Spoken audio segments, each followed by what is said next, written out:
ಸುರ್ಜೇವಾಲಾ ಸಭೆ ಬೆನ್ನಲ್ಲೇ ಕಾಂಗ್ರೆಸ್ ಶಾಸಕರಿಗೆ ಗಿಫ್ಟ್ ಸಿಕ್ಕಿದೆ. ಕಾಂಗ್ರೆಸ್ ಶಾಸಕರ ಕ್ಷೇತ್ರಗಳಿಗೆ 50 ಕೋಟಿ ಅನುದಾನ ರಿಲೀಸ್ ಆಗಿದೆ. ಕ್ಷೇತ್ರವಾರು ತಲಾ 50 ಕೋಟಿ ಅನುದಾನ ಬಿಡುಗಡೆ ಮಾಡಿದ್ದಾರೆ ಸಿಎಂ ಸಿದ್ದರಾಮಯ್ಯ. ಕಾಮಗಾರಿಗಳಿಗಾಗಿ 37.50 ಕೋಟಿ ಅನುದಾನ ಹಾಗೂ ಶಾಸಕರ ವಿವೇಚನಾ ಕೋಟಾ ಅಡಿಯಲ್ಲಿ ತಲಾ 12.50 ಕೋಟಿ ಬಿಡುಗಡೆ ಮಾಡಲಾಗಿದೆ. ಇನ್ನು ಅನುದಾನ ಬಿಡುಗಡೆ ಬೆನ್ನಲ್ಲೇ ಜಿಲ್ಲಾವಾರು ಕಾಂಗ್ರೆಸ್ ಶಾಸಕರ ಸಭೆ ಕರೆದಿದ್ದಾರೆ ಸಿಎಂ. ಜುಲೈ 30-31ರಂದು ಗೃಹ ಕಚೇರಿ ಕೃಷ್ಣ ಅಥವಾ ವಿಧಾನಸೌಧದಲ್ಲಿ ಶಾಸಕರ ಜೊತೆ ಸಿಎಂ ಸಭೆ ನಡೆಸಲಿದ್ದಾರೆ. ಜಿಲ್ಲಾ ಉಸ್ತುವಾರಿ ಸಚಿವರ ಸಮ್ಮುಖದಲ್ಲಿ ಈ ಒಂದು ಸಭೆ ನಡೆಯಲಿದೆ. ಶಾಸಕರ ಅನುದಾನ ಹಂಚಿಕೆಯಲ್ಲೂ ತಾರತಮ್ಯವಾಗಿದೆ. ಬಿಜೆಪಿ ಹಾಗೂ ಜೆಡಿಎಸ್ ಶಾಸಕರಿಗೆ ಅರ್ಧದಷ್ಟು ಅಂದ್ರೆ 25 ಕೋಟಿ ಅನುದಾನ ಮಾತ್ರ ಕೊಡ್ತಿದ್ದಾರೆ ಎನ್ನಲಾಗ್ತಾ ಇದೆ.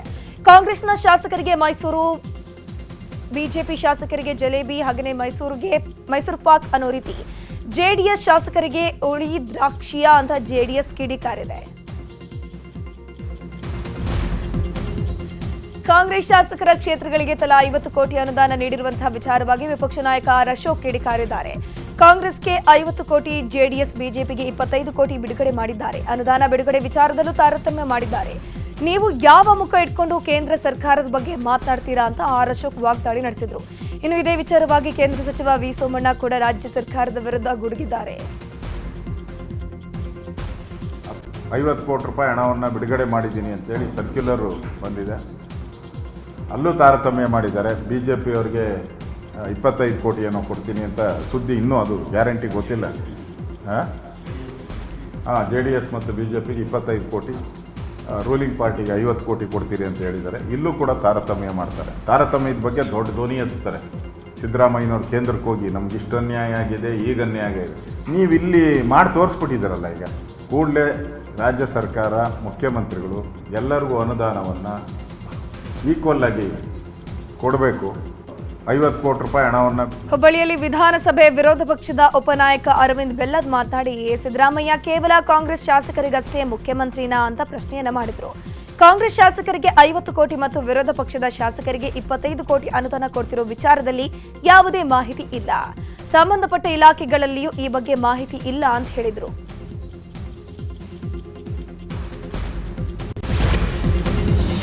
ಅನುದಾನ ತಾರತಮ್ಯ ವಿಚಾರವಾಗಿ ಸರ್ಕಾರದ ವಿರುದ್ಧ ಜೆಡಿಎಸ್ ಬಿಜೆಪಿ ಸಮರಕ್ಕೆ ಮುಂದಾಗಿದೆ.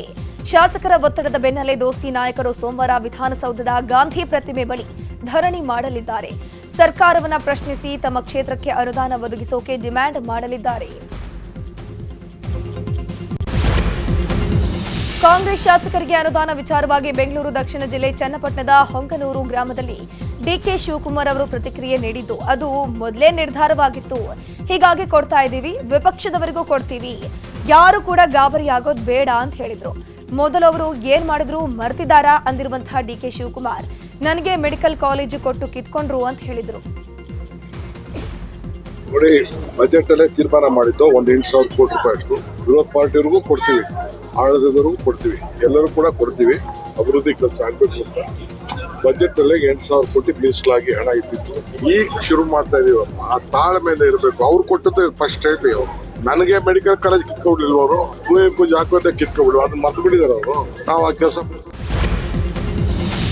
ಅನುದಾನ ತಾರತಮ್ಯ ಆರಂಭಿಸಿದವರೇ ಬಿಜೆಪಿಯವರು ಅಂತ ಸಾರಿಗೆ ಸಚಿವ ರಾಮಲಿಂಗಾರೆಡ್ಡಿ ಹುಬ್ಬಳ್ಳಿಯಲ್ಲಿ ಆರೋಪಿಸಿದ್ದಾರೆ. ನಮ್ಮ ಮುಖ್ಯಮಂತ್ರಿಗಳು ಯಾವುದೇ ತಾರತಮ್ಯ ಮಾಡೋದಿಲ್ಲ. ಕಾಂಗ್ರೆಸ್ ಶಾಸಕರಿಗೆ 50 ಕೋಟಿ ಮತ್ತು ವಿರೋಧ ಪಕ್ಷದ ಶಾಸಕರಿಗೆ 25 ಕೋಟಿ ಅನುದಾನ ಕೊಡುವ ಬಗ್ಗೆ ಮಾಹಿತಿ ಇಲ್ಲ. ಆದರೆ ಈಗಾಗಲೇ ಬಿಜೆಪಿ ಮತ್ತು ಜೆಡಿಎಸ್ನ ಶಾಸಕರು ಅನುದಾನ ತಾರತಮ್ಯದ ಬಗ್ಗೆ ಮಾತನಾಡುತ್ತಿದ್ದಾರೆ ಅಂತ ಹೇಳಿದರು. ಶಾಸಕರಿಗೆ ಅನುದಾನ ನೀಡಿರುವ ವಿಚಾರದ ಬಗ್ಗೆ ವೈದ್ಯಕೀಯ ಶಿಕ್ಷಣ ಸಚಿವ ಡಾಕ್ಟರ್ ಶರಣಪ್ರಕಾಶ್ ಪಾಟೀಲ್ ರಾಯಚೂರಿನಲ್ಲಿ ಮಾತನಾಡಿದರು. ಬಜೆಟ್ನಲ್ಲಿಯೇ ಸಿಎಂ ಅನೌನ್ಸ್ ಮಾಡಿದ್ದಾರೆ, ಪ್ರಾವಿಷನ್ ಮಾಡಿಕೊಂಡಿದ್ರು. ಶಾಸಕರಿಗೆ ಡೈರೆಕ್ಟ್ ಅನುದಾನ ಕೊಡೋದಕ್ಕೆ ಮಾನ್ಯ ಮುಖ್ಯಮಂತ್ರಿ ಹೇಳಿದ್ದಾರೆ. ಎಲ್ಲೆಲ್ಲಿ ಶಾಸಕರಿಗೆ ಅವಶ್ಯಕತೆ ಇದೆ ಕೊಡ್ತಾರೆ. ಈ ಹಿಂದೆ ಬಿಜೆಪಿಯವರು ಹ್ಯಾಂಗ್ ಮಾಡಿದ್ರು, ಸ್ವಲ್ಪ ವಿಚಾರ ಮಾಡಿ, ನಾವು ಅವರ ತರ ಮಾಡೋಲ್ಲ, ನಾವು ಎಲ್ಲರಿಗೂ ಕೊಡ್ತಾ ಇದ್ದೀವಿ ಅಂತ ಸಮರ್ಥಿಸಿಕೊಂಡಿದ್ದಾರೆ. ಕಾಂಗ್ರೆಸ್ ಶಾಸಕ ಬಸನಗೌಡ ತುರುವಿಹಾಳ ಕೂಡ ಇದೇ ಮಾತನ್ನ ಹೇಳಿದ್ದಾರೆ. ಧರ್ಮಸ್ಥಳ ಭಾಗದಲ್ಲಿ ನೂರಾರು ಶವಗಳನ್ನು ಹೂತು ಹಾಕಿದ್ದೇನೆ ಎಂಬ ವ್ಯಕ್ತಿಯೊಬ್ಬರ ಹೇಳಿಕೆ ಪ್ರಕರಣ ಸಂಬಂಧ ಎಸ್ಐಟಿ ರಚನೆ ಕುರಿತು ಸಿಎಂ ಸಿದ್ದರಾಮಯ್ಯ ರಿಯಾಕ್ಷನ್ ಕೊಟ್ಟಿದ್ದಾರೆ. ಎಸ್ಐಟಿ ಸದ್ಯಕ್ಕೆ ರಚನೆ ಆಗಲ್ಲ, ಯಾರೇ ಹೇಳಿದ್ರು ಅಂತ ಎಸ್ಐಟಿ ರಚನೆ ಮಾಡೋದಕ್ಕಾಗಲ್ಲ. ಪೊಲೀಸರು ಸದ್ಯ ತನಿಖೆ ನಡೆಸುತ್ತಿದ್ದಾರೆ. ತನಿಖೆ ಬಳಿಕ ಅಗತ್ಯವಿದ್ರೆ ಎಸ್ಐಟಿ ರಚನೆ ಮಾಡ್ತೀವಿ. ನಮಗೆ ಯಾರಿಂದಲೂ ಒತ್ತಡ ಬಂದಿಲ್ಲ, ಒತ್ತಡ ಬಂದರೂ ನಾವು ಕೇರ್ ಮಾಡೋದಿಲ್ಲ ಅಂತ ಹೇಳಿದ್ರು. ಗೌಡರು ಹೇಳೋದಕ್ಕೆ ಅಥವಾ ಹೇಳದೇ ಇರೋದಕ್ಕೆ ಪರಾನೂ ಇಲ್ಲ, ವಿರೋಧ ಇಲ್ಲ. ಕಾನೂನು ಪ್ರಕಾರ ಮಾಡ್ತೀವಿ. SIT ಮಾಡಬೇಕು ಅಂತಂದ್ರೆ SIT ಮಾಡ್ತೀವಿ. ವರದಿ ಆಧಾರದ ಮೇಲೆ ಈಗ ಅವನೇನು ಮಾಡಿದ್ದಾನೆ, 10 ವರ್ಷ ಅಬ್ಸ್ಕಾಂಡ್ ಆಗ್ಬಿಟ್ಟಿದ್ದಾನೆ. ಅವನು 164 ಸ್ಟೇಟ್ಮೆಂಟ್ ಕೊಟ್ಟಿದ್ದಾನೆ. ಅವನು ಏನು ಹೇಳಬೇಕು ಎಲ್ಲ ಹೇಳಿದ್ದಾನೆ. ನಾನೇ ಊಟ ಹಾಕಿದ್ದೀನಿ, ಆ ಎಣೆಗಳನ್ನು ತೋರಿಸ್ತೀನಿ, ಬೇಕಾದ್ರೆ ಊಟ ಹಾಕಿರೋದು ಸರ್ಕಾರದ ಮೇಲೆ ಯಾವುದೇ ತರ ಒತ್ತಡ ಏನಿಲ್ವಲ್ಲ ಸರ್ ಈ ವಿಚಾರದಲ್ಲಿ? ಸರ್ಕಾರದ ಮೇಲೆ ಯಾವುದೇ ತರ ಯಾವುದೇ ಒತ್ತಡ ಇಲ್ಲ. ಒತ್ತಡ ಇನ್ನು ಮೈಸೂರಿನಲ್ಲಿ ಕಾಂಗ್ರೆಸ್ ಸಾಧನಾ ಸಮಾವೇಶವನ್ನು ಹಮ್ಮಿಕೊಳ್ಳಲಾಗಿದೆ. ಮಹಾರಾಜ ಕಾಲೇಜು ಗ್ರೌಂಡ್ನಲ್ಲಿ ವೇದಿಕೆ ಸಿದ್ಧವಾಗಿದ್ದು ನಿನ್ನೆ ಸಂಜೆ ಸಿಎಂ ಸಿದ್ದರಾಮಯ್ಯ ಸ್ಥಳ ಪರಿಶೀಲನೆ ಮಾಡಿದ್ದಾರೆ. ಸಿದ್ದರಾಮಯ್ಯಗೆ ಮೈಸೂರು ಉಸ್ತುವಾರಿ ಸಚಿವ HC ಮಹದೇವಪ್ಪ ಹಾಗೂ ಕಾಂಗ್ರೆಸ್ನ ಸ್ಥಳೀಯ ಮುಖಂಡರು ಸಾಥ್ ಕೊಟ್ಟಿದ್ರು. ಇವತ್ತಿನ ಸಮಾವೇಶದಲ್ಲಿ ಸಿದ್ದರಾಮಯ್ಯ ಶಕ್ತಿ ಪ್ರದರ್ಶನ ನಡೆಯಲಿದೆ ಎನ್ನಲಾಗ್ತಿದೆ. ರಾಜ್ಯದಲ್ಲಿ ಸಿಎಂ ಬದಲಾವಣೆ ವಿಚಾರವಾಗಿ ನಮ್ಮನ್ನ ಏನೂ ಕೇಳಬೇಡಿ ಎಂದಿದ್ದಾರೆ ಸಾರಿಗೆ ಸಚಿವ ರಾಮಲಿಂಗಾರೆಡ್ಡಿ. ಸಿಎಂ 5 ವರ್ಷ ನಾನೇ ಇರ್ತೀನಿ ಅಂತ ಹೇಳಿದ್ದಾರೆ. ನಮ್ಮನ್ನ ಏನೂ ಕೇಳಬೇಡಿ, ಖರ್ಗೆ ಅವರು ಮಾತನಾಡಬಾರ್ದು ಅಂತ ಹೇಳಿದ್ದಾರೆ. ಅದನ್ನು ನಾವು ಅರ್ಥ ಮಾಡ್ಕೊಳ್ಬೇಕು ಅಂತಾನೂ ತಿಳಿಸಿದ್ರು. ಈಗ ಮೊನ್ನೆ ಮುಖ್ಯಮಂತ್ರಿಗಳು ಏನು ಹೇಳಿದಾರಪ್ಪ, 5 ವರ್ಷ ನಾನೇ ಇರ್ತೀನಿ ಅಂತ ಹೇಳ್ಬಿಟ್ಟಿದ್ದಾರೆ. ನೀವು ನಮ್ಮನ್ನೇನು ಕೇಳಬೇಡಿ. ಯಾಕೆ ಅದನ್ನು ಮಾತಾಡೋದು? ಖರ್ಗೆ ಅವ್ರು ಏನು ಹೇಳಿದ್ದಾರೆ? ಖರ್ಗೆ ಅವರು ಎಲ್ಲೂ ಏನು ಮಾತಾಡಬಾರ್ದು ಅಂತ ಹೇಳಿದ್ದಾರೆ. ನಾನು ಮಾತಾಡೋದು. ಕಾಂಗ್ರೆಸ್ ಸಾಧನಾ ಸಮಾವೇಶಕ್ಕೆ ಬಿಜೆಪಿ ನಾಯಕರ ಖಂಡನೆ ವಿಚಾರಕ್ಕೆ ಕಾರ್ಮಿಕ ಇಲಾಖೆ ಸಚಿವ ಸಂತೋಷ್ ಲಾಡ್ ರಿಯಾಕ್ಷನ್ ಕೊಟ್ಟಿದ್ದಾರೆ. ಚಿತ್ರದುರ್ಗದಲ್ಲಿ ಮಾತನಾಡಿರುವಂತಹ ಅವರು, ಬಿಜೆಪಿಯವರಿಗೆ ಏನು ಸಮಸ್ಯೆ ನನಗೆ ಅರ್ಥ ಆಗ್ತಾ ಇಲ್ಲ, ಅಭಿವೃದ್ಧಿ ಕಾರ್ಯಕ್ರಮ ಮಾಡಿದ್ರೆ ಇವ್ರಿಗೇನ್ ಪ್ರಾಬ್ಲಮ್ ಅಂತ ಹೇಳಿದ್ರು. ಇದೇ ವೇಳೆ ಸ್ವಪಕ್ಷೀಯರಿಗೆ 50 ಕೋಟಿ, ಬಿಜೆಪಿ ಶಾಸಕರಿಗೆ 25 ಕೋಟಿ ಅನುದಾನ ವಿಚಾರಕ್ಕೆ ಪ್ರತಿಕ್ರಿಯಿಸಿ, ಮುಂದೆ ಸಿಎಂ ಎಲ್ಲರಿಗೂ ಸಮಗ್ರವಾಗಿ ಕೊಡುವಂತಹ ಅವಕಾಶ ಮಾಡ್ತಾರೆ. ಇದ್ರ ಬಗ್ಗೆ ಸಂಪೂರ್ಣವಾಗಿ ಮಾಹಿತಿ ಇಲ್ಲ, ಚರ್ಚೆ ಮಾಡ್ತೀನಿ ಅಂತ ಹೇಳಿದ್ದಾರೆ. ಅವ್ರಿಗೆ ಏನ್ ಸಮಸ್ಯೆ ನನಗೆ ಅರ್ಥ ಆಗ್ತದೆ. ಏನು ಸಾಧನಾ ಸಮಾವೇಶ ಅಂದ್ರೆ ಏನು? 2,500 ಕೋಟಿ ವರ್ಷ ಕೆಲಸಗಳು ಸನ್ಮಾನ್ಯ ಮುಖ್ಯಮಂತ್ರಿ ಉದ್ಘಾಟನೆ ಮಾಡ್ತಾರೆ. ಏನ್ ತೊಂದರೆ ಏನಿದೆ? What is the problem? ಏನ್ ಪ್ರಾಬ್ಲಮ್ ಏನು? ನಾವು 60,000 ಕೋಟಿ ವರ್ಷಕ್ಕೆ ಬಡವ್ರಿಗೆ ಕೊಡೋದಲ್ಲದೆ ಈ ತರ ಡೆವಲಪ್ಮೆಂಟ್ ಪ್ರೋಗ್ರಾಮ್ ಮಾಡಿದ್ರು ಕೂಡ ಇವ್ರಿಗೇನ್ ಪ್ರಾಬ್ಲಮ್? ಅದು ನಮ್ಮ ಪ್ರಶ್ನೆ. ಮುಂದೆ ಬರ್ತಕ್ಕಂಥ ದಿನಗಳಲ್ಲಿ ಮುಖ್ಯಮಂತ್ರಿಯವರು ಸಮಗ್ರವಾಗಿ ಎಲ್ಲರಿಗೂ ಕೊಡ್ತಕ್ಕಂಥ ಅವಕಾಶ ಮಾಡ್ತಾರೆ ಅಂತ ನಾನು ನಂಬಿದ್ದೇನೆ. ಅವ್ರಿಗೂ ಕಂಡುಬಿಟ್ಟು ಇದ್ರ ಬಗ್ಗೆ ಚರ್ಚೆ ಮಾಡ್ತೇನೆ. ನನಗೆ ಸಂಪೂರ್ಣ ಮಾಹಿತಿ ಇಲ್ಲ. ಭಿನ್ನ ಕೇಂದ್ರ ಬಿಜೆಪಿ ಸರ್ಕಾರ 11 ವರ್ಷದ ಪೂರೈಸಿದಂತಹ ಹಿನ್ನೆಲೆಯಲ್ಲಿ ಕಲಬುರಗಿಯಲ್ಲಿ ಕಾರ್ಯಕ್ರಮ ಆಯೋಜನೆ ಮಾಡಲಾಗಿದೆ. ಇನ್ನು ಹೇಕಾಮೆತ್ಕರ್ ಭವನದಲ್ಲಿ ಕಾರ್ಯಕ್ರಮ ಆಯೋಜನೆ ಮಾಡಿದ್ದು, ಕಾರ್ಯಕ್ರಮದಲ್ಲಿ ಬಿಜೆಪಿ ರಾಜ್ಯಾಧ್ಯಕ್ಷ BY ವಿಜಯೇಂದ್ರ ಭಾಗಿಯಾಗಲಿದ್ದಾರೆ. ಮೋದಿ ಸರ್ಕಾರದ ಯೋಜನೆ ಜನರಿಗೆ ಮುಟ್ಟಿಸೋಕೆ ವಿಜಯೇಂದ್ರ ಕಾರ್ಯತಂತ್ರವನ್ನು ರೂಪಿಸಿದ್ದಾರೆ. ವಿಕಸಿತ ಭಾರತ, ಅಮೃತ ಕಾಲ ಸೇವೆ ಸೇರಿದಂತೆ ಮೋದಿ ಸರ್ಕಾರದ ಯೋಜನೆಗಳ ಬಗ್ಗೆ ಜನರಿಗೆ ಮನವರಿಕೆ ಮಾಡಲಿದ್ದಾರೆ. ಹಾಗೆಯೇ ವಿಧಾನಸಭಾ ಕ್ಷೇತ್ರವಾರು ಸಮಸ್ಯೆಗಳ ಬಗ್ಗೆ ಹೋರಾಟದ ರೂಪುರೇಷೆ ಸೇರಿದಂತೆ ಸಭೆಯಲ್ಲಿ ಚರ್ಚೆ ಮಾಡುವಂತಹ ಸಾಧ್ಯತೆ ಇದೆ. ಪ್ರಜ್ವಲ್ ರೇವಣ್ಣ ವಿರುದ್ಧದ ಅತ್ಯಾಚಾರ ಪ್ರಕರಣದಲ್ಲಿ ವಿಚಾರಣೆ ಮುಕ್ತಾಯ ಆಗಿದ್ದು, ಕೋರ್ಟ್ ಅಂತಿಮ ತೀರ್ಪನ್ನು ಕಾಯ್ದಿರಿಸಿದೆ. ಮನೆ ಕೆಲಸದಾಕೆ ನೀಡಿದ್ದ ಪ್ರಕರಣದ ವಿಚಾರಣೆ ಮುಕ್ತಾಯ ಆಗಿದೆ. ಆರೋಪಿ ಹಾಗೂ 26 ಸಾಕ್ಷಿಗಳ ವಿಚಾರಣೆ ನಡೆಸಿರುವಂತಹ ಜನಪ್ರತಿನಿಧಿಗಳ ವಿಶೇಷ ನ್ಯಾಯಾಲಯ ಜುಲೈ 30ಕ್ಕೆ ಅಂತಿಮ ಆದೇಶ ನೀಡುವುದಾಗಿ ತಿಳಿಸಿದೆ. ಸಿಐಡಿ ಇನ್ಸ್ಪೆಕ್ಟರ್ ಶೋಭಾ ತನಿಖೆ ನಡೆಸಿ ಚಾರ್ಜ್ ಶೀಟ್ ಸಲ್ಲಿಕೆ ಮಾಡಿದರು. ಚಾರ್ಜ್ ಶೀಟ್ ಅಂಶಗಳ ಕುರಿತು ವಾದ ಪ್ರತಿವಾದ ಆಲಿಸಿದ ಕೋರ್ಟ್ ತೀರ್ಪು ನೀಡೋಕೆ ದಿನಾಂಕ ನಿಗದಿ ಮಾಡಿದೆ. ಪ್ರಜ್ವಲ್ ವಿರುದ್ಧ ಒಟ್ಟು 4 ಪ್ರಕರಣಗಳು ದಾಖಲಾಗಿವೆ. ಅಸಂಘಟಿತ ಕಾರ್ಮಿಕರಿಗೆ ಸ್ಮಾರ್ಟ್ ಕಾರ್ಡ್ ವಿತರಣೆ ಮಾಡಲಾಗಿದೆ. ಕೊಪ್ಪಳದ ಮಧುಶ್ರೀ ಗಾರ್ಡನ್ನಲ್ಲಿ ನಡೆದ ಕಾರ್ಯಕ್ರಮದಲ್ಲಿ ಕಾರ್ಮಿಕ ಸಚಿವ ಸಂತೋಷ್ ಲಾಡ್ ಭಾಗಿಯಾಗಿ ಮಾತನಾಡಿದರು. ಭಾರತ ದೇಶದಲ್ಲಿ ಸುಮಾರು 90% ಅಸಂಘಟಿತ ಕಾರ್ಮಿಕರಿದ್ದಾರೆ. ಕರ್ನಾಟಕದಲ್ಲಿ 80% 85% ಅಸಂಘಟಿತ ಕಾರ್ಮಿಕರಿದ್ದಾರೆ ಅಂತ ಹೇಳಿದರು. ಕಾಂಗ್ರೆಸ್ ಯಾವಾಗ ಅಧಿಕಾರಕ್ಕೆ ಬಂದಿದೆ ಆವಾಗೆಲ್ಲ ಬಡವರ ಪರ ಕಾರ್ಯಕ್ರಮ ಮಾಡಿದ್ದೀವಿ. ಎಗ್ ರೈಸ್ ಮಾಡೋನು GST ಕೊಡಬೇಕು, ಪಕೋಡ ಮಾರೋನು ಕೂಡ ಕೊಡಬೇಕು, ಅರಿಶಿನ ಕುಂಕುಮಕ್ಕೂ GST, ಹಸಿರು ಬಳೆ, ಸುಣ್ಣ, ಯಾಲಕ್ಕಿ, ಲವಂಗಕ್ಕೂ GSTಯನ್ನು ಕೊಡಬೇಕು ಅಂತ ಸಂತೋಷ್ ಲಾಡ್ ಟೀಕಿಸಿದರು. ರೌಡಿ ಶೀಟರ್ ಬಿಕ್ಲು ಶಿವ ಕೊಲೆ ಪ್ರಕರಣದಲ್ಲಿ ಬಿಜೆಪಿ ಶಾಸಕ ಭೈರತಿ ಬಸವರಾಜ್ಗೆ ದಿನದಿಂದ ದಿನಕ್ಕೆ ಕಾನೂನಿನ ಕುಣಿಕೆ ಹೆಚ್ಚಾಗ್ತಾ ಇದೆ. ಶಾಸಕರ ವಿರುದ್ಧ ಹಲವು ಸಾಕ್ಷ್ಯ ಸಂಗ್ರಹಿಸುತ್ತಿರುವಂತಹ ತನಿಖಾ ತಂಡ ವಿಚಾರಣೆಗೆ ಬರುವಂತೆ ಈಗಾಗಲೇ ನೋಟಿಸ್ ಅನ್ನು ಕೊಟ್ಟಿದೆ. ಇನ್ನು ಹೈಕೋರ್ಟ್ ಕೂಡ ವಿಚಾರಣೆಗೆ ಸಹಕರಿಸುವಂತೆ ಸೂಚನೆಯನ್ನು ಕೊಟ್ಟಿದ್ದು, ಇವತ್ತು ವಿಚಾರಣೆಗೆ ಬರಬೇಕಿದೆ. ಕೊಲೆ ಬೆದರಿಕೆ ಪ್ರಕರಣದಲ್ಲಿ ಆರೋಪಿಯ ಸಂಪರ್ಕ ಇರುವುದು ಶಾಸಕರಿಗೆ ದೊಡ್ಡ ಕಂಟಕ ತಂದೊಡ್ಡುವ ಸಾಧ್ಯತೆ ಇದೆ. ಹಲವು ವರ್ಷಗಳಿಂದ ಶಾಸಕ ಭೈರತಿ ಬಸವರಾಜ್ ಜೊತೆಗೆ ಪ್ರಮುಖ ಆರೋಪಿ ಜಗ್ಗ ಸಂಪರ್ಕದಲ್ಲಿದ್ದಾನೆ ಎನ್ನಲಾಗ್ತಾ ಇದೆ. ಬಿಜೆಪಿ ರಾಜ್ಯ ಕಾರ್ಯದರ್ಶಿ ಸಿ ಮುನಿರಾಜು ಮೇಲೆ ಭಾಗ್ಯನಗರ ಪೊಲೀಸ್ ಠಾಣೆಯಲ್ಲಿ ಕಾಂಗ್ರೆಸ್ ಶಾಸಕ ಎಸ್ಎನ್ ಸುಬ್ಬಾರೆಡ್ಡಿ ದೂರನ್ನು ದಾಖಲಿಸಿದ್ದಾರೆ.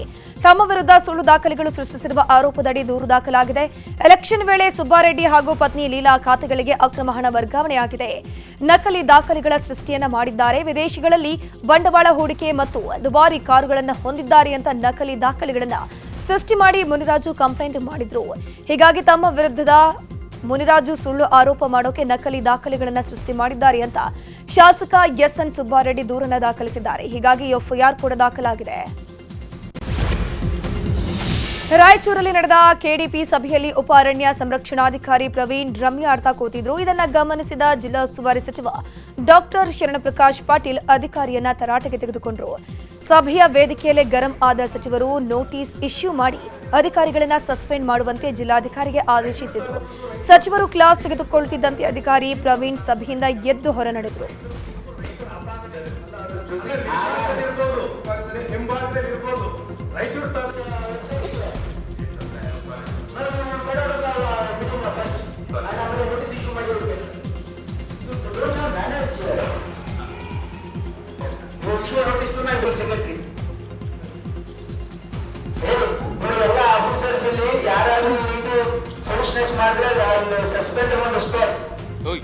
ಇನ್ನು ರಾಯಚೂರು ಕೆಡಿಪಿ ಸಭೆಯಲ್ಲಿ ರಮ್ಯಾಡಿದ ಡಿಸಿಎಫ್ಗೆ ಕಾರಣ ಕೇಳಿ ನೋಟಿಸ್ ಅನ್ನು ನೀಡಲಾಗಿದೆ.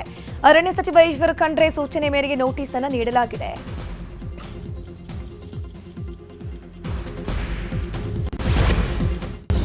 ವಿಜಯಪುರದಲ್ಲಿ ಬೀದಿ ನಾಯಿಗಳ ಹಾವಳಿ ಮಿತಿ ಮೀರ್ತಾ ಇದೆ. 45 ದಿನಗಳಲ್ಲಿ ಬರೋಬ್ಬರಿ 800ಕ್ಕೂ ಅಧಿಕ ಜನರಿಗೆ ಬೀದಿ ನಾಯಿಗಳು ಅಟ್ಯಾಕ್ ಅನ್ನು ಮಾಡಿದೆ. ಜಾಡರಗಲ್ಲಿ ಗೋಲಗುಮ್ಮಟ ಏರಿಯಾ ಸುತ್ತಮುತ್ತ ನಾಯಿಗಳ ಕಾಟ ಮಿತಿ ಮೀರಿದ್ದು ಪಾಲಿಕೆ ಅಧಿಕಾರಿಗಳಿಗೆ ತಿಳಿಸಿದ್ರು ಏನೂ ಪ್ರಯೋಜನ ಇಲ್ಲ ಎನ್ನುವಂತಾಗಿದೆ. ಮಕ್ಕಳನ್ನ ಶಾಲೆಗೆ ಕಳಿಸೋಕೆ ಪೋಷಕರು ಹಿಂದೇಟನ್ನ ಹಾಕ್ತಿದ್ದಾರೆ. ಕೂಡಲೇ ಶ್ವಾನಗಳ ಹಾವಳಿ ತಡೆಗಟ್ಟಬೇಕು ಅಂತ ಸ್ಥಳೀಯರು ಆಗ್ರಹಿಸುತ್ತಿದ್ದಾರೆ. ಚಾಮರಾಜನಗರದ ಬಸವಾಪುರದ ಸರ್ಕಾರಿ ಹಿರಿಯ ಪ್ರಾಥಮಿಕ ಶಾಲೆಯ ಮಕ್ಕಳ ಪಾಡು ಕೇಳೋರಿಲ್ಲ ಎನ್ನುವಂತಾಗಿದೆ. ಶಾಲಾ ಕೊಠಡಿಗಳು ಶಿಥಿಲಗೊಂಡಿವೆ. 110 ಮಕ್ಕಳಿರುವಂತಹ ಶಾಲೆಯ ಕೊಠಡಿಗಳ ಮೇಲ್ಛಾವಣಿಗೆ ಹಾಕಿರುವಂತಹ ಸಿಮೆಂಟ್ ಉರಿದು ಬೀಳ್ತಾ ಇದೆ. ಯಾವಾಗ ಕಟ್ಟಡ ಕುಸಿಯುತ್ತೋ ಗೊತ್ತಿಲ್ಲ. ಮಕ್ಕಳ ಜೊತೆ ಶಿಕ್ಷಕರು ಜೀವ ಕೈಯಲ್ಲಿ ಹಿಡಿದು ಪಾಠ ಪ್ರವಚನ ಮಾಡ್ತಿದ್ದಾರೆ. ಹೊರಗಡೆ ನೆಲದ ಮೇಲೆ ಕೂರಿಸಿ ಮಕ್ಕಳಿಗೆ ಪಾಠ ಹೇಳಿಕೊಡೋ ಪರಿಸ್ಥಿತಿ ಬಂದಿದೆ. ಶಾಸಕರಿಗೆ ಶಿಕ್ಷಣ ಇಲಾಖೆ ಅಧಿಕಾರಿಗಳಿಗೆ ಹಲವು ಬಾರಿ ಮನವಿಯನ್ನ ಸಲ್ಲಿಸಿದ್ರು ಪ್ರಯೋಜನ ಆಗಿಲ್ಲ ಅಂತಿದ್ದಾರೆ ಅಲ್ಲಿನ ಗ್ರಾಮಸ್ಥರು ಹಾಗೂ ಶಿಕ್ಷಕರು. ಜಾಗತಿಕ ವನ್ಯಜೀವಿ ಸಂರಕ್ಷಣಾ ಪ್ರಯತ್ನಗಳ ಭಾಗವಾಗಿ ಅನಂತ್ ಅಂಬಾನಿ ಕಾಳಜಿಯಿಂದ ಮೂಡಿದೆ ಬಂತಾರ. ಕಾಂಗೋ ದೇಶದ Congolese institute for nature conservation ಸಂಸ್ಥೆಯ 15 ಸದಸ್ಯರ ನಿಯೋಗ ಬಂತಾರಾಗೆ ಭೇಟಿ ನೀಡಿದೆ. ಕಾಂಗೋದ ಗೋಂಬಿಯಲ್ಲಿರುವಂತಹ ಕಿನ್ಮ್ಯಾನ್ಸಾ ಮೃಗಾಲಯದ ಪಶುವೈದ್ಯರು, ಜೀವಶಾಸ್ತ್ರಜ್ಞರು ಮತ್ತು ತಾಂತ್ರಿಕ ಸಿಬ್ಬಂದಿ ನಿಯೋಗದಲ್ಲಿದ್ದು ವನ್ಯಜೀವಿಗಳಿಗೆ ನೈಸರ್ಗಿಕ ಸುರಕ್ಷಿತ ತಾಣಗಳ ಅಭಿವೃದ್ಧಿ ವಿಚಾರದ ಮೇಲೆ 3 ತಿಂಗಳ ವಿಶೇಷ ತರಬೇತಿ ನಡೆಯುತ್ತಿದೆ. ಗೊರಿಲ್ಲಾಗಳು, ಪಕ್ಷಿಗಳು ಮತ್ತು ಸರೀಸೃಪಗಳ ಮೇಲೆ ಕೇಂದ್ರೀಕರಿಸಿ ಅಧ್ಯಯನ ನಡೆಯಲಿದೆ. ಪ್ರಾಣಿಗಳಿಗೆ ನೀಡುವ ಪೌಷ್ಟಿಕಾಂಶ, ವಾಸಸ್ಥಾನಗಳ ವಿನ್ಯಾಸ, ನಿರ್ವಹಣೆ ಮತ್ತು ಪ್ರಾಣಿಗಳ ಯೋಗಕ್ಷೇಮವನ್ನು ಹೆಚ್ಚಿಸುವ ಗುರಿಯನ್ನು ಹೊಂದಲಾಗಿದೆ. ಹೆಚ್ಚಿನ ಪ್ರತಿನಿಧಿಗಳು ಫ್ರೆಂಚ್ ಮಾತನಾಡುವ ಕಾರಣಕ್ಕೆ ಅನುವಾದಕರು, ದೃಶ್ಯ ಸಾಧಕಗಳು ಮತ್ತು ನೇರ ಪ್ರದರ್ಶನಗಳ ಮೂಲಕ ತಿಳಿ ಹೇಳಲಾಗುತ್ತಿದೆ. ಗದಗ ಜಿಲ್ಲೆಯಾದ್ಯಂತ ಭಾರೀ ಮಳೆಯಾಗ್ತಾ ಇದೆ. ಗದಗ, ಬೆಟಗೇರಿ, ಅವಳಿ ನಗರದಲ್ಲಿ ಮಳೆ ಅಬ್ಬರಕ್ಕೆ ವಾಹನ ಸವಾರರು ಪರದಾಡುವಂತಾಯಿತು. ಹಳೆ ಡಿಸಿ ಆಫೀಸ್ ಸರ್ಕಲ್ ಬಳಿ ಗುಂಡಿಯಲ್ಲಿ ನೀರು ತುಂಬಿರೋ ಕಾರಣಕ್ಕೆ ವಾಹನ ಸಂಚಾರಕ್ಕೆ ತೊಂದರೆ ಉಂಟಾಯಿತು. ತುಂಬಿ ಹರಿಯುವ ಚರಂಡಿ ಬಳಿ ಸಿಲುಕಿ ಪರದಾಡ್ತಿದ್ರು ಬೈಕ್ ಸವಾರರು. ಅವರನ್ನ ರಕ್ಷಣೆ ಮಾಡಿದ್ರು ಸ್ಥಳೀಯರು. ಕಲಬುರಗಿಯ ಚಿಂಚೋಳಿ ತಾಲೂಕಿನ ಹಲವೆಡೆ ಮಳೆರಾಯ ಅಬ್ಬರಿಸಿ ಬೊಬ್ಬೆರೆದಿದ್ದಾನೆ. ನಿನ್ನೆ ಸಂಜೆ ಕುಂಚಾವರಂ, ಸಂಗಾಪುರ್, ಚಿಂಚೋಳಿ, ಸುಲೇಪೇಟ್, ಕೊರವಿ, ದೇಗಲಮಡಿ ಸೇರಿ ಹಲವೆಡೆ ವರ್ಣನ ಸಿಂಚನವಾಗಿದೆ. ಎಷ್ಟು ದಿನ ಮಳೆಗಾಗಿ ಕಾದುಕೊಳ್ತಿದ್ದ ರೈತಾಪಿ ವರ್ಗದಲ್ಲಿ ಸಂತಸ ಮನೆ ಮಾಡಿದೆ. ಮಳೆ ಇಲ್ಲದೆ ಬಾಡುತ್ತಿದ್ದ ತೊಗರಿ, ಉದ್ದು, ಹೆಸರು, ಸೋಯಾಗೆ ಈಗ ಜೀವ ಕಳೆ ಬಂದಂತಾಗಿದೆ. ಸರ್ಕಾರಿ ಗುತ್ತಿಗೆಗೆ ನೌಕರರು ಮತ್ತು ದಿನಗೂಲಿ ನೌಕರರು ವಿವಿಧ ಬೇಡಿಕೆಗಳ ಈಡೇರಿಕೆಗೆ ಒತ್ತಾಯಿಸಿ ಹಾವೇರಿ ಜಿಲ್ಲಾಧಿಕಾರಿ ಕಚೇರಿ ಮುಂಭಾಗ ಪ್ರತಿಭಟನೆ ಮಾಡಿದ್ದಾರೆ. ರಾಜ್ಯದಲ್ಲಿ ಎಲ್ಲ ಭಾಗ್ಯ ಬಂದರೂ ಗುತ್ತಿಗೆ ನೌಕರರಿಗೆ ಖಾಯಂ ಭಾಗ್ಯ ಇನ್ನೂ ಕೂಡ ಬಂದಿಲ್ಲ ಅಂತ ಕಿಡಿಕಾರಿದರು. ಸರ್ಕಾರದ ವಿವಿಧ ಇಲಾಖೆಯ ಗುತ್ತಿಗೆ ನೌಕರರು ಕೆಲಸಕ್ಕೆ ಗೈರಾಗಿ ಬೀದಿಗಿಳಿದಿದ್ದಾರೆ. ಕೂಡಲೇ ಸರ್ಕಾರ ಬೇಡಿಕೆಗಳನ್ನು ಈಡೇರಿಸುವಂತೆ ಜಿಲ್ಲಾಧಿಕಾರಿ ಮೂಲಕ ಸರ್ಕಾರಕ್ಕೆ ಮನವಿಯನ್ನ ಸಲ್ಲಿಕೆ ಮಾಡಿದರು. ಕೊಪ್ಪಳ ಜಿಲ್ಲೆಯ ಮಂಗಳಾಪುರ ಗ್ರಾಮಕ್ಕೆ ರುದ್ರಭೂಮಿ ಮಂಜೂರು ಮಾಡಲಾಗಿದೆ. ಕೋಳೂರು ಸೀಮೆ ವ್ಯಾಪ್ತಿಯಲ್ಲಿ 20 ಗುಂಟೆ ಭೂಮಿಯನ್ನ ಜಿಲ್ಲಾಧಿಕಾರಿ ಮಂಜೂರು ಮಾಡಿದ್ದಾರೆ. ಮಂಗಳಾಪುರದಲ್ಲಿ ಸ್ಮಶಾನ ಇಲ್ಲದೆ ರಸ್ತೆ ಮಧ್ಯೆಯೇ ಶವ ಸಂಸ್ಕಾರಕ್ಕೆ ಗ್ರಾಮಸ್ಥರು ಮುಂದಾಗಿದ್ರು. ಬಳಿಕ ಗ್ರಾಮಸ್ಥರ ಮನವೊಲಿಸಿದ ಅಧಿಕಾರಿಗಳು ಬೇರೆ ಕಡೆ ಅಂತ್ಯ ಸಂಸ್ಕಾರವನ್ನು ಮಾಡಿಸಿದ್ರು. ಇದೀಗ ಗ್ರಾಮದಿಂದ 1 ಕಿಲೋಮೀಟರ್ ದೂರದಲ್ಲಿ ರುದ್ರಭೂಮಿಗಾಗಿ ಸರ್ಕಾರ ಭೂಮಿ ಮಂಜೂರು ಮಾಡಿದೆ. ಚಾಮರಾಜನಗರ ಜಿಲ್ಲೆ ಮಲೆಮಹದೇಶ್ವರ ಬೆಟ್ಟದಲ್ಲಿ ಹುಂಡಿ ಎಣಿಕೆ ಮಾಡಲಾಗಿದೆ. ಕಳೆದ 30 ದಿನಗಳಲ್ಲಿ ಒಟ್ಟು 2,36,00,000 ಕಾಣಿಕೆ ಹಣ ಸಂಗ್ರಹವಾಗಿದೆ. 70 ಗ್ರಾಂ ಚಿನ್ನ, 1 ಕೆಜಿ 712 ಗ್ರಾಂ ಬೆಳ್ಳಿ ಆಭರಣಗಳನ್ನು ಭಕ್ತರು ಮಲೆಮಹದೇಶ್ವರನಿಗೆ ಸಮರ್ಪಿಸಿದ್ದಾರೆ. ಹುಂಡಿಯಲ್ಲಿ 2,000 ಮುಖಬೆಲೆಯ 14 ನೋಟುಗಳು ಹಾಗೂ 20 ವಿದೇಶಿ ನೋಟುಗಳು ಕೂಡ ಸಿಕ್ಕಿವೆ. ಚಾಮರಾಜನಗರದ ಅರಣ್ಯದಲ್ಲಿ ಚಿರತೆ ತನ್ನ 2 ಮರಿಗಳೊಂದಿಗೆ ಓಡಾಡುತ್ತಿದ್ದ ದೃಶ್ಯ ಪ್ರವಾಸಿಗರಿಗೆ ಕಂಡುಬಂದಿದೆ. ಸಫಾರಿಗೆ ತೆರಳಿದ ಪ್ರವಾಸಿಗರಿಗೆ ಈ ಚಿರತೆಗಳ ದರ್ಶನವಾಗಿರುವಂಥದ್ದು. ತಾಯಿ ಚಿರತೆ ಹಾಗೂ ಮರಿ ಚಿರತೆಗಳನ್ನು ಕಂಡು ಪ್ರವಾಸಿಗರು ಸಂತಸಗೊಂಡಿದ್ದಾರೆ. ಚಿರತೆಗಳ ಓಡಾಟದ ದೃಶ್ಯ ಪ್ರವಾಸಿಗರ ಮೊಬೈಲ್ ಕ್ಯಾಮೆರಾದಲ್ಲಿ ಸೆರೆಯಾಗಿದ್ದು ಸೋಷಿಯಲ್ ಮೀಡಿಯಾದಲ್ಲಿ ವೈರಲ್ ಆಗಿದೆ. ವಾರ್ 2 ಜೂನಿಯರ್ NTR ಹಾಗೂ ಋತಿಕ್ ರೋಷನ್ ನಟನೆಯ ಸಿನಿಮಾ. ಈಗಾಗಲೇ ಈ ಚಿತ್ರದ ಟೀಸರ್ ರಿಲೀಸ್ ಆಗಿದೆ. ಭರಪೂರ ಆಕ್ಷನ್ ಇರೋದ್ರ ಸೂಚನೆ ಕೂಡ ಕೊಟ್ಟಿದೆ. ಇದೀಗ ಈ ಚಿತ್ರದ ಟ್ರೇಲರ್ ರಿಲೀಸ್ಗೆ ಚಿತ್ರತಂಡ ಸಜ್ಜಾಗಿದೆ. ಜುಲೈ 23ರಂದು ವಾರ್ 2 ಟ್ರೇಲರ್ ರಿಲೀಸ್ ಆಗಲಿದೆ.